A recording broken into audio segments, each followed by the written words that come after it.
Hello everyone, this is Fernando for an all new series here on my YouTube channel. So I wanted to introduce this new series that I call Haunted Dolls and Curses because I was inspired by looking back at some of the older pictures and some of the older videos that I have here on my YouTube channel. I realized that I missed talking about so many of the haunted dolls that I mentioned in the past. In fact, it's been a couple of years since my last go around when it comes to these haunted dolls, and at the same time I'm still so fascinated not just by them but also the notion involving curses. So I thought, what a better way to put everything into one place and then focus it on this new series. So I'm going to test this out here for a little bit, see how things go, see if there's a good amount of interest, good amount of views and comments. And as always, please let me know what your feedback is, and then that way I get to tweak things here and there to see how I can make things even better for you. But for this inaugural video, I'm going to go ahead and talk about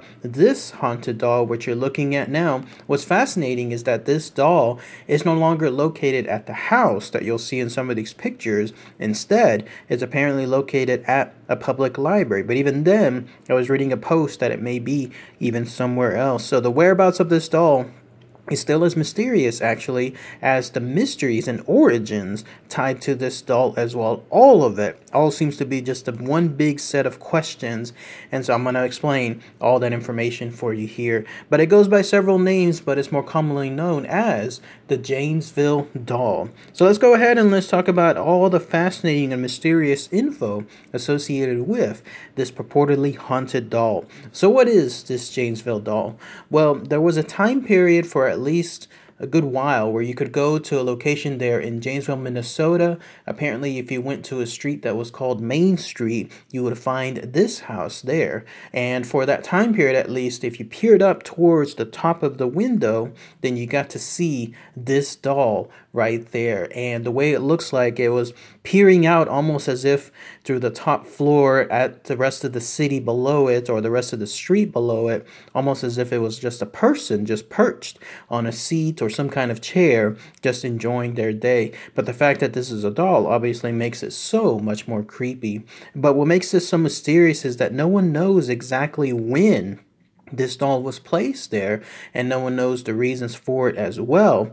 The only thing that people do know is that the house apparently belonged to a gentleman who had lived there for a pretty long time. In fact, this was a gentleman who stated that he had lived there pretty much his entire life, and that the house itself was also there pretty much up until the early creation of the city of Janesville itself. The gentleman's name was Ward Went, and when he lived there, sometime, the best guess seems to be around 1976, he placed that doll there up on the top window, just facing again down into the street. But he never told anyone the exact reasons why. But ever since then, at least during the time period that it was on the house, people started to create a whole list of reasons as to why that doll was there. And I'll mention that more here in a minute because there's so many different reasons. I mean, it was crazy. I had to actually jot these reasons down because there was a good number of them, and so I'll share them here in a minute. But yes, this guy, Mr. Ward Went, he just placed that doll there. And the way people state that it's haunted is through this. Apparently, when it was up there on that house on the top floor, people would state that the doll's face would change expressions. Obviously, it's just a regular still doll, like a stoic doll. It's not supposed to be moving at all when it comes to its face, but people would say that its face would change expressions. Also, the doll itself would move about, like it would almost seem to turn the way it was looking at you from, again, up on top of the window. People would leave, like let's say they would walk by the house, leave to go someplace else, and then when they walked back, they would see the doll within a different position. People would also state that they would actually see the doll move itself, like it would actually move about in the window, when clearly this was not an animatronic doll. This was not a doll that was any kind of electric doll that was supposed to move about. It was still 100% supposed to be still, but yet here is this doll in that tiny window that people saw moving about.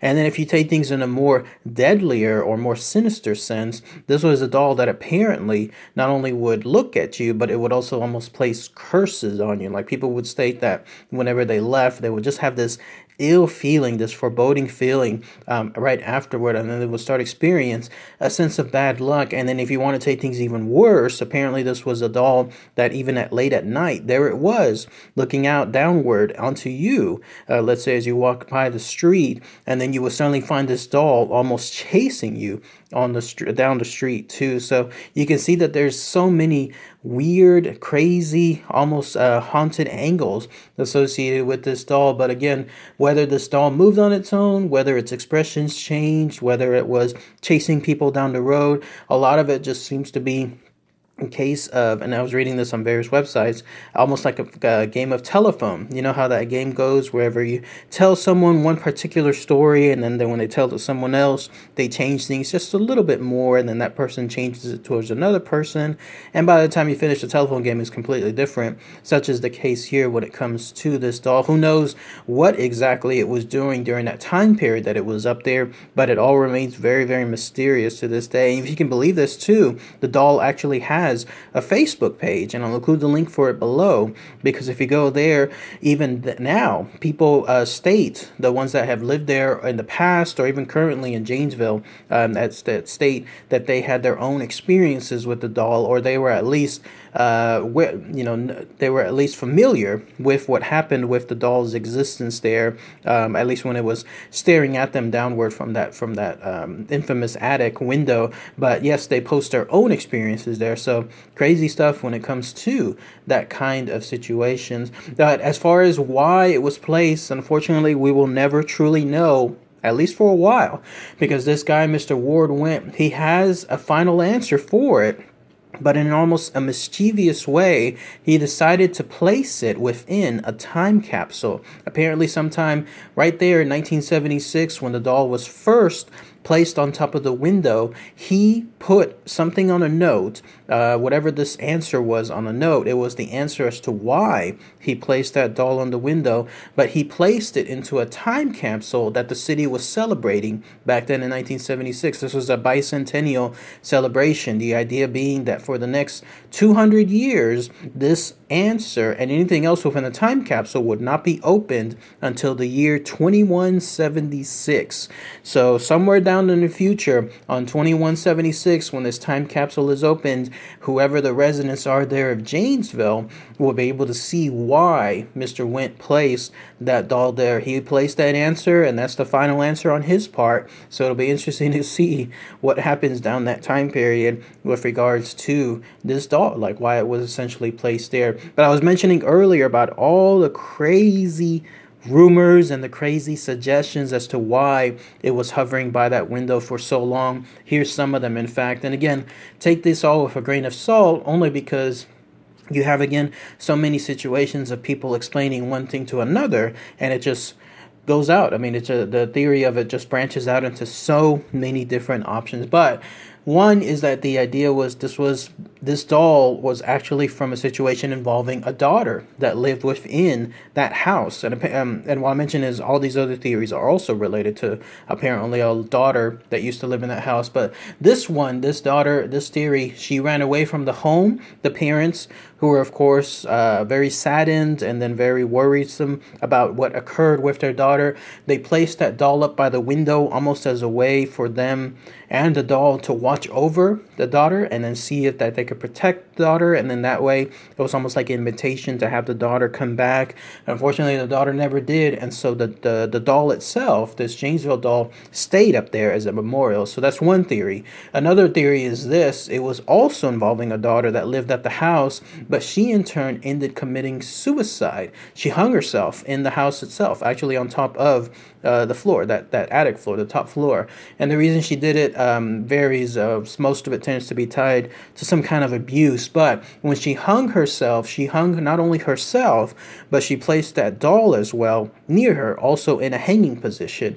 And then she left some kind of note stating that this doll will be haunted by her as a way of some kind of remembrance. And so the parents, whenever they found the daughter in that unfortunate situation, dead from being hung, then they decided to put that doll up there in the window once again as a memorial. And then yet other versions associated with this doll happened to be with another daughter, someone that lived in that home, but was outright either murdered, then in this case, like somebody that was just killed in some kind of violent fashion through some kind of violent crime, or they died by accident. I can't tell what kind of accident it was, but it's up to you to decide as to what that is. But either way, though, the daughter ended up dying, and so the parents placed some memorial up on the window, and it was through her favorite doll, which apparently happened to be this one here. And then if you want to go into the more extreme rumors, is that apparently this was a mother and a daughter who were fighting some kind of very evil demonic force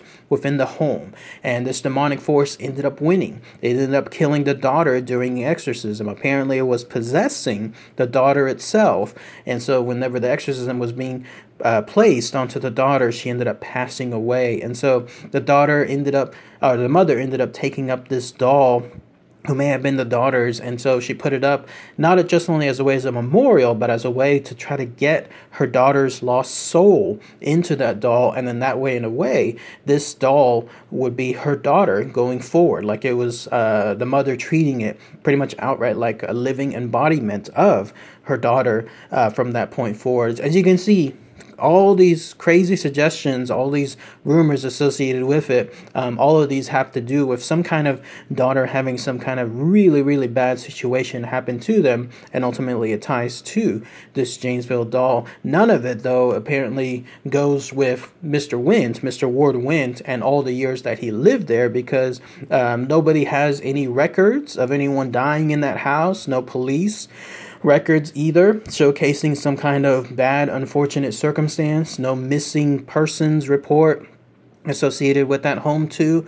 But who knows still, because if the idea is that this home has been there since the early days of Janesville, Minnesota, then it's been there for quite some time. So maybe there were some other records that were just lost in time associated with that home. But still, if you want to know to this day where that doll is, as I mentioned at the beginning of the video, it's no longer there at the home. If you go visit that home, you're not going to see the doll there at the attic. Apparently, it's at the public library associated there in Janesville, which you're looking at here. If you go there, there's a good chance you'll see that doll. Apparently it's perched yet again on some window looking outwards straight towards the street. Although I was reading some of the posts there on the official Facebook page associated with the doll, and some of the people there stated that the city sold the doll, and so if they did, then that doll is no longer there in the library, and who knows where it's located now. I have a good feeling, though, that this doll, if it was sold, it will definitely be a good candidate to be at the